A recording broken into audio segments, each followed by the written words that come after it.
Hey guys, welcome to my online CA. मेरा नाम है देव। सो गाइस, आज के इस वीडियो में बात करने वाला हूं कुछ ऐसी हिडन और अनपॉपुलर इनकम टैक्स डिडक्शन के बारे में जो एक सैलरी एम्प्लॉय यहां पे क्लेम कर सकता है। बहुत ही कम लोगों को इसके बारे में जानकारी होती है। तो अगर आप एक सैलरी एम्प्लॉय है, अपने इनकम टैक्स रिटर्न इस साल यहाँ पे फिलअप कर रहे हैं, तो इन डिडक्शन को भी आप यहाँ पे कंसीडर कर सकते हैं। इस वीडियो को शुरू करने से पहले बताना चाहूँगा, अगर आप लोग एक टैक्स एक्सपर्ट के थ्रू अपनी आईटीआर जो है फिलअप कराना चाहते हैं, कंसल्टेंसी लेना चाहते हैं, लिंक जो है आपको सिंपली डिस्क्रिप्शन बॉक्स में मिल जाएगी। तो चलिए गाइस शुरू करते हैं। सो गाइस, सबसे पहले यहाँ पे मैं डिडक्शन की बात करूंगा, वो है यहाँ पे होम लोन की। लेकिन होम लोन यहाँ से मैं बैंक से बात नहीं करूंगा। अगर लेट सपोज गाइस, कई बार क्या होता है, हमें बैंक से होम लोन नहीं मिल पाता है, या फिर हमें बैंक से मोर्गेज लोन मिलता है, या फिर लेट सपोज हमारे जो फ्रेंड्स और फैमिली सर्कल के अंदर जो लोग होते हैं उनसे हम लोग यहाँ पे पर्सनल लोन उठाते हैं। लेकिन अगर उस लोन का जो पैसा है, बेसिकली अगर आप मान लीजिए अपने घर को बिल्ड करने के लिए कर रहे हैं, उसके कंस्ट्रक्शन के लिए कर रहे हैं, उसके इंप्रूवमेंट के लिए कर रहे हैं, तो गाइस तब भी आप उस लोन का जितना भी इंटरेस्ट का पार्ट होगा वो सेक्शन 24 के अंदर 2 लाख रुपए तक का यहाँ पे आपको डिडक्शन मिल जाता है। तो ये ज़रूरी नहीं है कि होम लोन आपको केवल बैंक से मिले तभी ये डिडक्शन आप अवेल कर पाएंगे। इसके अलावा गाइस, अगर आपको होम लोन अपने फैमिली फ्रेंड सर्कल से भी मिलता है तब भी आप ये डिडक्शन यहाँ पे अवेल कर सकते हैं। गाइस, जो डिडक्शन है वो है यहाँ पे कैपिटल लॉसेस की। तो देखिए, इस साल काफ़ी ज़्यादा डीमेट अकाउंट खुले हैं, लोगों ने यहाँ पे म्यूचुअल फंड्स के अंदर, स्टॉक्स के अंदर जमकर इन्वेस्ट भी किया है और सेल आउट भी किया है। तो गाइस, अगर आपको मान लीजिए कैपिटल लॉसेस हो रखे, चाहे शॉर्ट टर्म कैपिटल लॉस हो या लॉन्ग टर्म कैपिटल लॉस हो, तो ज़रूर अपनी आईटीआर के अंदर दिखाइए। इससे आपको फ़ायदा ये मिलेगा कि नेक्स्ट ईयर या फिर आने वाले जब भी आपको जो है कैपिटल गेन होगा, यानी कि मान लीजिए अगर आपको शॉर्ट टर्म प्रॉफिट होता है, लॉन्ग टर्म प्रॉफिट होता है, तो गाइस इजीली आप अपने पिछले साल के जो लॉसेस होंगे उनके अगेंस्ट में सेट ऑफ कर सकते हैं। मान लीजिए इस साल आपको शॉर्ट टर्म लॉस हो गया, अगले साल आपको शॉर्ट टर्म प्रॉफिट हो गया, तो उसको ईजिली आप सेट ऑफ कर सकते हैं। तो अगर मैं एसटीसीजी लॉसेस की बात करूँ तो वहाँ पर आप शॉर्ट टर्म और लॉन्ग टर्म दोनों के अगेंस्ट में सेट ऑफ कर पाएंगे।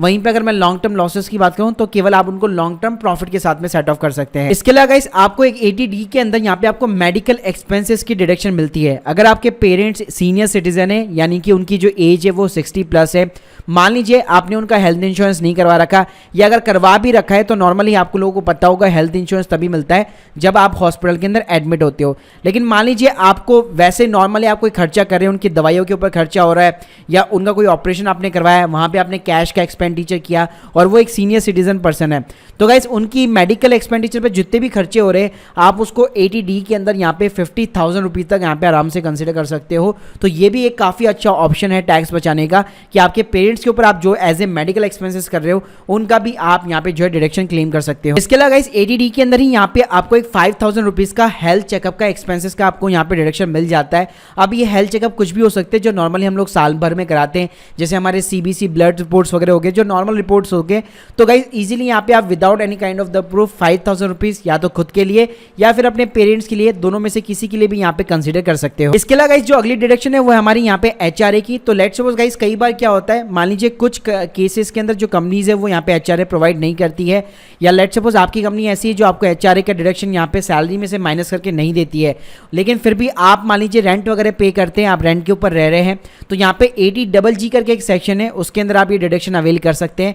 मैक्सिमम वहाँ पे आपको 60,000 रुपीज़ के डिडक्शन मिलेगा, और उसके लिए आपको एक फॉर्म 10BA फाइल करना पड़ता है, जहाँ पे सिंपली आपको लैंडलॉर्ड की डिटेल्स डालनी पड़ती है, और उसके बेसिस पे 80GG के अंदर आप 60,000 रुपीज़ का एक्स्ट्रा आपको एक रेंट का डिडक्शन यहाँ पे आसानी के साथ में मिल जाता है, अगर आपकी कंपनी यहाँ पे HRA प्रोवाइड नहीं करती है तो। इसके अलावा गाइस, अगर लेट सपोज आपके फैमिली मेंबर में मान लीजिए या आपके ऊपर जो भी डिपेंडेंट है, अगर उनको कोई स्पेसिफिक डिजीज हो रखी है, इसके अंदर बहुत सारी डिजीजों के नाम है, आप सिंपली गूगल कीजिए 80DDB करके, तो वो सेक्शन के अंदर काफ़ी सारी डिजीजेज ऐसी है, अगर उनमें से कोई भी अगर आपके फैमिली मेंबर को है और उनके ऊपर आप मेडिकल का एक्सपेंसेस कर रहे हैं, तो 80BB के अंदर आप यहाँ पे 40,000 रुपीज़ का मैक्सिमम यहाँ पे डिडक्शन क्लेम कर सकते हैं। इसके अलावा गाइस, अगर आपका मान लीजिए एक NPS का अकाउंट है, टायर 1 का अकाउंट है बेसिकली, और उसके अंदर आप 50,000 रुपये हर साल इन्वेस्ट करते हैं, तो आपको 80CK में जो डिडक्शन मिलती है 1.5 लाख रुपये की, उसके अलावा भी आपको 50,000 की 80CCD1 सबसेक्शन B के अंदर यहाँ पे आपको डिडक्शन मिल जाती है।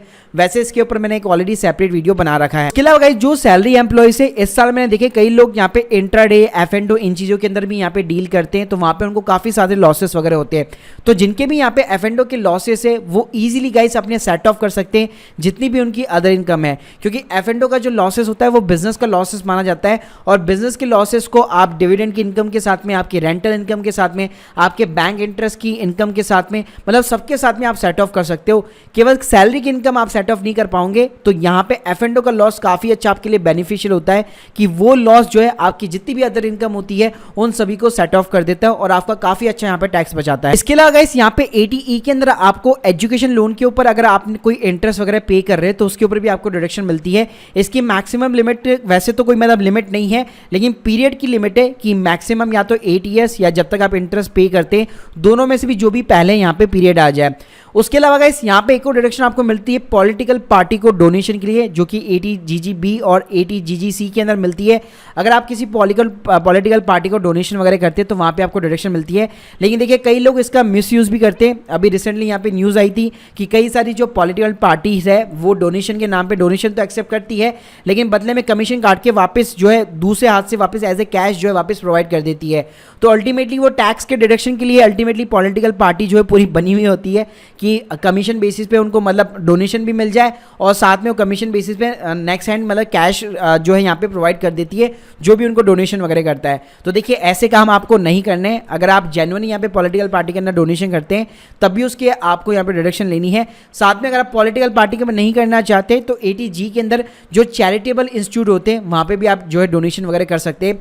और इसके ऊपर मैं एक सेपरेट वीडियो बना चुका हूँ जहाँ पे मैंने आपको जो जेन्युइन चैरिटेबल इंस्टीट्यूट है इंडिया के अंदर, कौन सी वेबसाइट है जेन्युइन जहाँ पे आप डोनेशन वगैरह कर सकते हैं, उसके बारे में मैंने वहाँ पे डिस्कशन की हुई है। So guys hope you like this video, please subscribe channel. फिर भी अगर आप लोगों के कोई भी डाउट्स है तो कमेंट सेक्शन के अंदर जरूर बताइएगा। और गाइस आप किस टॉपिक के ऊपर नेक्स्ट वीडियो चाहते हैं वो भी गाइस मुझे फीडबैक जरूर दीजिएगा। Thank you guys, thank you very much.